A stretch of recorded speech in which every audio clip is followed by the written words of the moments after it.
Assalamualaikum warahmatullahi wabarakatuh. Halo semua, kembali lagi dengan aku, Rin Hidayati. Nah, kali ini kita akan belajar mengenai ekonomi. Belajar apakah kita hari ini?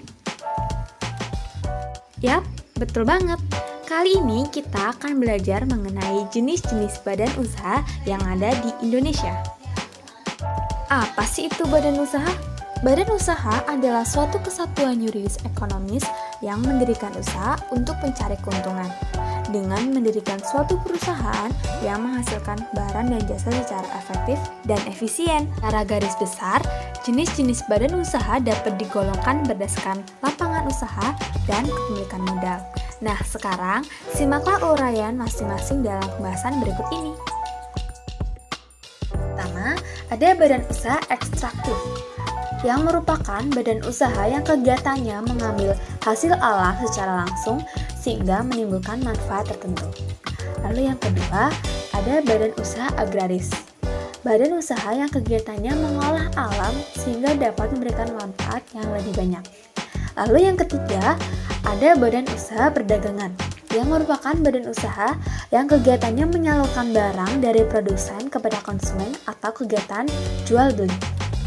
Lalu yang terakhir, ada badan usaha jasa. Badan usaha yang kegiatannya bergerak dalam bidang pelayanan jasa tertentu kepada konsumen. Nah, di sini ada beberapa contoh badan usaha berdasarkan lapangan usaha. Yang pertama ada badan usaha industri, yang kedua ada badan usaha ekstraktif dalam bidang pertambangan, yang ketiga ada badan usaha perdagangan seperti supermarket, grosir, toko, dan lain sebagainya. Yang ketiga ada badan usaha jasa seperti salon, dokter, dan transportasi. Nah, selanjutnya ada berdasarkan kepemilikan modal. Ada apa aja sih badan usaha jika dilihat dari kepemilikan modal?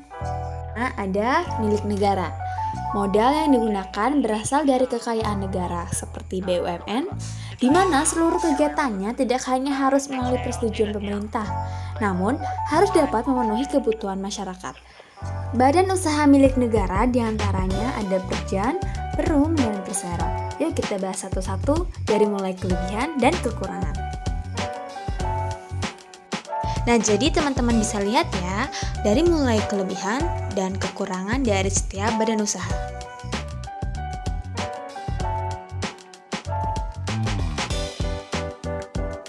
Ada badan usaha milik swasta atau BUMS.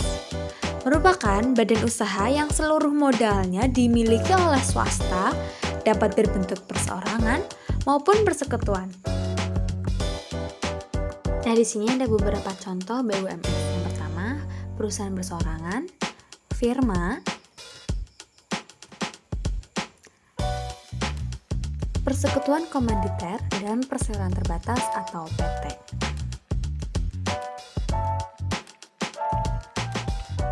Ya, selain BUMN dan BUMS, ada pula BUMD atau Badan Usaha Milik Daerah, yang merupakan badan usaha yang seluruh atau sebagian besar modalnya dimiliki oleh daerah.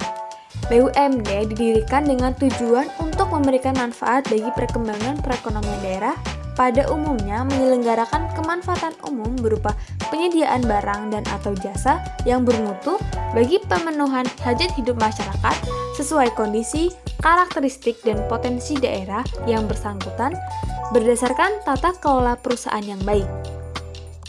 Dan yang terakhir ada Badan Usaha Koperasi, yang merupakan badan usaha yang beranggotakan orang seorang atau badan hukum koperasi dengan melandaskan kegiatannya berdasarkan prinsip koperasi sekaligus sebagai gerakan ekonomi rakyat yang berdasarkan atas asas kekeluargaan. Kelebihan koperasi sendiri yaitu prinsip pengelolaan bertujuan memupuk laba untuk kepentingan anggota. Anggota koperasi berperan sebagai konsumen dan juga produsen. Lalu, koperasi mengutamakan kepentingan anggotanya. Namun, ada kelebihan, ada kekurangan. Nah, kekurangan koperasi di sini adanya keterbatasan di bidang permodalan, daya saing lemah, dan tenaga profesional dalam pengelolaan koperasi masih rendah. Nah, setelah kita mempelajari mengenai jenis-jenis badan usaha, kali ini kita akan bermain. Bermain apa? Games tebak gambar. Nah, nanti aku bakalan ngasih clue ke kalian dan kalian harus jawab gambar apakah itu.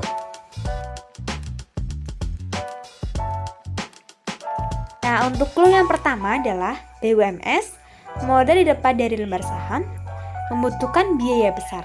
Nah, coba tebak, apa itu?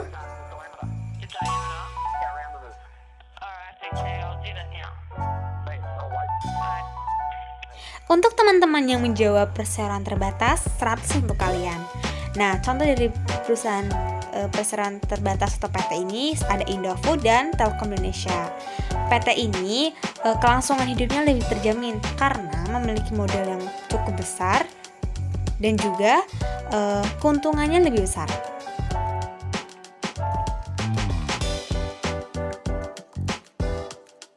Nah, untuk soal selanjutnya adalah tebak kata. Di sini ada 3 soal.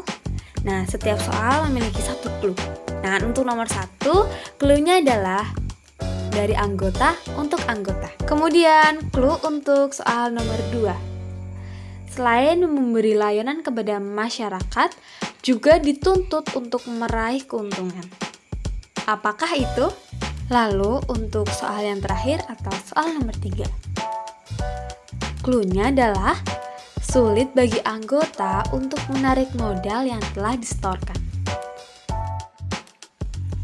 Soal selanjutnya adalah soal pilihan ganda.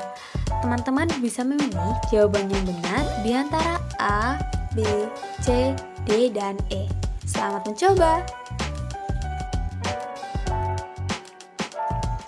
Sekian penjelasan mengenai jenis-jenis badan usaha dan juga soal-soal yang tentunya sangat menarik.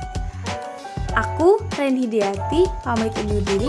Wassalamualaikum warahmatullahi wabarakatuh. Bye-bye!